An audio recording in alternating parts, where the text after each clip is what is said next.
नमस्कार मित्रांनो, मी प्रदीप तोळे PS अकॅडमी मधून तुमच्या सर्वांचं मी स्वागत करतो. आजच्या सेशन मध्ये आपण पाहणार आहोत कोणते स्टॉक प्रॉफिट बुकिंग साठी आले होते, कोणत्या स्टॉक मध्ये आपण 5% 10% प्रॉफिट बुक करण्यासाठी आपण रेकमेंड केलेले.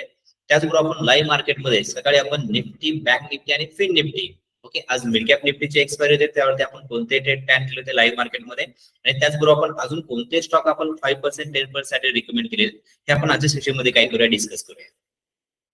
मित्रांनो, आज आपले 3 स्टॉक प्रॉफिट बुकिंग साठी आलेले आहेत. त्यामध्ये पहिला जो स्टॉक प्रॉफिट बुकिंग साठी आला होता हा स्टॉक आहे ओलेक्ट्रा ग्रीनटेक. ओलेक्ट्रा ग्रीनटेक आपण बाय करण्यासाठी सांगितलं होतं. 25 जूनला आपण तो रेकमेंड केला होता. 1850 च्या रेंज मध्ये आपल्याला तो बाय करायचा होता. 1900, 1950 आणि 2000 प्लस या टार्गेट साठी आपल्याला ओलेक्ट्रा मध्ये एंट्री आपल्याला प्लॅन करायची होती.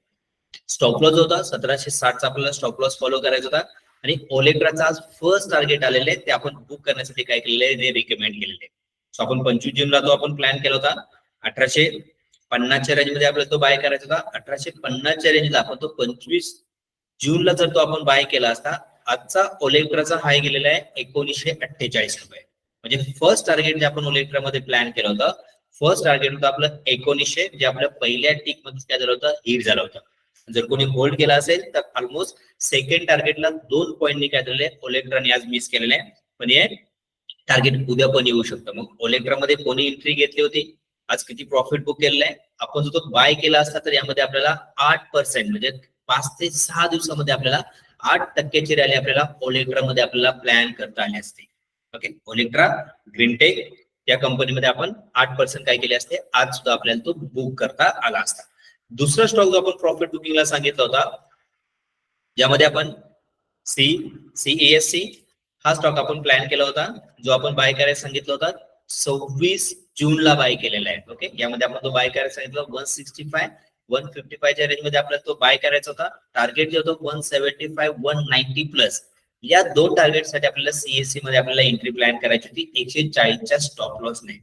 आणि जर आपण सीएससी जर आपण आज चेक केला तर सीएससी आपण हा इथे प्लॅन केला होता 26 जूनला आपण बाय करायला सांगितलं 165 155 च्या रेंज मध्ये जर आपण तो बाय केला असता, आजचा जो हाय गेलेला आहे 178 चा हाय गेलेला आहे. म्हणजे आपल्याला जवळपास 11% रॅली आपल्याला 5 ते 6 दिवसामध्ये आपल्याला सीएससी मध्ये काय करता आली असते, आपल्याला पीक करता आली असते. ओके, त्यानंतर तिसरा स्टॉक जो आपण प्लॅन करण्यासाठी सांगितलं होता, सर्वोटेक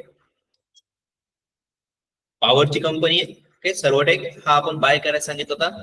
तर हा आपण 13 जूनला बाय करायला सांगितलं होता. 85 च्या रेंज मध्ये आपल्याला तो बाय करायचा होता. 9500 या दोन टार्गेट साठी आपल्याला काय करायचं, सर्वोटेक मध्ये आपल्याला एंट्री आपल्याला प्लॅन करायची होती.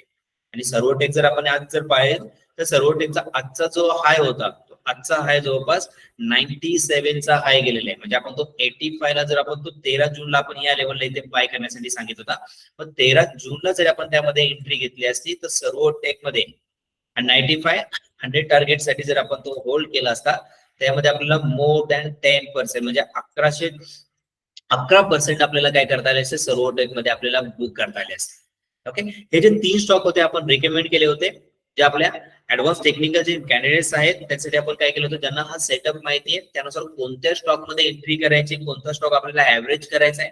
ओके, त्याचबरोबर एचबीएल पॉवर आपण रिकमेंड केला होता. एचबीएल पॉवर आपण टेलिग्राम मध्ये अपडेट नाही केलेलं, पण एचबीएल पॉवरचं पण तुम्हाला आज फर्स्ट टार्गेट तुम्हाला आलेले दिसेल. तर एचबीएल पॉवर आपण इलेक्शनच्या अगोदर आपण तो रिकमेंड केला होता, पण तो फॉल झाल्यामुळे आपण त्याला इथे एक्झिट करायला सांगितलं, तो या लेवलला आपण कुठेतरी बाय करायला सांगितलं 3 मे ला.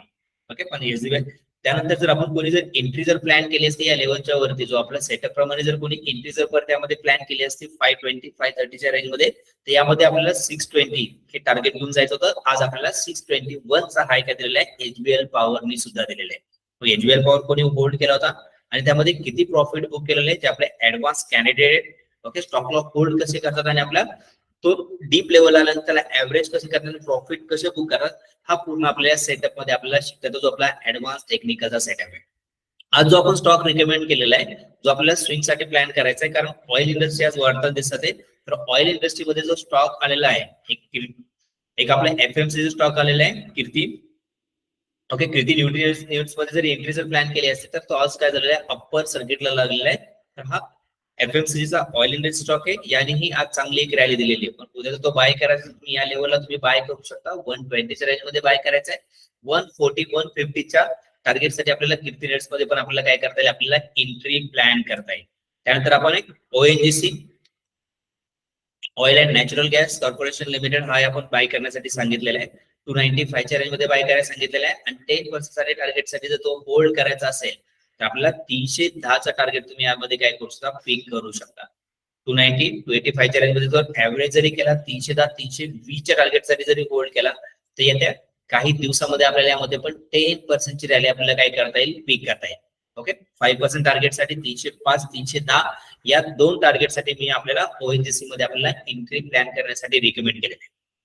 ओके, हे जे तुम्हाला मी स्टॉक अनालिसिस करून सांगतो ते तुम्हाला एक एज्युकेशन पर्पज साठी सांगतोय. जे आपले मेन ऍडव्हान्स कॅन्डिडेट जे आहेत त्यांना हा सेटअप माहिती ते कसे एंट्री करतात आणि ते प्रॉफिट कसे बुक करतात स्क्रीनशॉट तुम्ही आपल्या PNL मध्ये पण काय करू पाहू शकता. त्यानंतर आपण आज लाईव्ह मार्केटमध्ये सकाळी आपण लाईव्ह मार्केटमध्ये आपण ट्रेड जे प्लॅन केले होते अकॉर्डिंग स्केल, आपला जे आपण एक स्केल यूज करतो स्केल प्रमाणे मार्केट थोडंसं बेरिश दाखवत होतं. त्यामुळे आपण पहिला जो ट्रेड आपण प्लॅन केला होता हा आपण मिड कॅप निफ्टीचा ट्रेड आपण प्लॅन केला होता. एक फुट साइड एक चांगली रॅली मिळाली होती कारण निफ्टी आणि बँक निफ्टी हे दोन्हीही थोडेसे आपल्या डाऊनफॉलला आपल्याला काय दिसते, त्यामध्ये प्रॉफिट बुकिंग येताना दिसत होते. त्यामुळे आपण जे ट्रेड प्लॅन केले होते कारण निफ्टी आणि बँक निफ्टीने गॅप डाऊन दिला होता आणि गॅप डाऊन दिल्यानंतर जो सेलिंग प्रेशर आहे सेलिंग प्रेशर त्यामध्ये कंटिन्यू होता. त्यामुळे आपण जो ट्रेड प्लॅन केला होता तो आपण मिड कॅप निफ्टीचा ट्रेड काय केला होता यामध्ये प्लॅन केला होता. त्यामध्ये आपल्याला पहिल्या 2 कॅपमध्ये चांगली रॅली आपल्याला मिळाली होती. ओके, मग मिड कॅप निफ्टी मध्ये कोणी एंट्री घेतलेली आहे, प्रॉफिट कसा बुक केला आहे याचे स्क्रीनशॉट तुम्ही आपल्या युट्यूब वरती आपल्या PNL मध्ये जे डेली PNL आपले अपडेट होतात आपल्या मेंटरशिप कॅन्डिडेटचे त्या ठिकाणी तुम्ही जाऊन तिथे चेक करू शकता. ओके, मेंटरशिप कॅन्डिडेट मध्ये आपण काय करतो, मेंटरशिप जो आपला प्रोग्राम आहे ऑप्शन ट्रेडिंग जर तुम्हाला करण्यासाठी वेळ असेल तर सगळे आपण 9 ते 10 या वेळेमध्ये आपण काय करत असतो, निफ्टी बँक निफ्टी आणि फिन निफ्टी याच्या लेवल आपण काय करतो, अनालिसिस करतो आणि आपल्या सेटअप नुसार ओके आणि आपल्या प्रीमियम कॅल्क्युलेटर नुसार काय करतो, प्रीमियम कॅल्क्युलेशन करतो आणि त्यानुसार आपण त्यामध्ये काय करत असतो, एंट्री एक्झिट घेऊन काय करत असतो, प्रॉफिट आपण बुक करत असतो. ओके, तर तुम्ही ऑप्शन ट्रेडर्स असाल तुम्ही आपल्या मेंटरशिप प्रोग्रामला तुम्ही जॉईन करू शकता. जे आपल्या तर 1 वर्षाची स्कीम चालू आहे त्या स्कीमला पण तुम्हाला पार्टिसिपेट करता येईल. ओके, तुम्हाला जर लाईव्ह मार्केटचं सेक्शन जर तुम्हाला जर यामध्ये सहभागी घ्यायचा असेल तर डिस्क्रिप्शन मध्ये दिलेल्या लिंक मध्ये तुम्हाला काय करायचंय, क्लिक करायचंय, इन्फॉर्मेशन फिलअप करायचे आणि तुम्ही काय करू शकता, उद्याच्या लाईव्ह मार्केट सेक्शनला पण तुम्हाला जॉईन करता येईल. सो मित्रांनो, हे जे स्टॉक मी तुम्हाला अनालिसिस करून ठेवतोय ओके, त्याचबरोबर तुम्हाला एक एज्युकेशन साठी किंवा नॉलेज गेट करून आपण प्रॉफिट कसा बुक करू शकतो याची तुम्हाला आयडिया. त्याचबरोबर तुमचे जर कोणते स्टॉक जर स्टक झालेले असेल तर तुम्ही मला ते पाठवू शकता. ओके, न दिलेल्या नंबरवर तुम्ही आपल्याला कॉन्टॅक्ट करू शकता. सो तुम्हाला त्याच्यावरती काय दिलं जाईल, सोल्युशन दिलं जाईल की त्या स्टॉक मध्ये आपल्याला तो होल्ड करायचा आहे तिथून आपल्याला तो एक्झिट करायचा आहे, हे तुम्हाला गाईड तुम्हाला तिथेही केलं जाईल.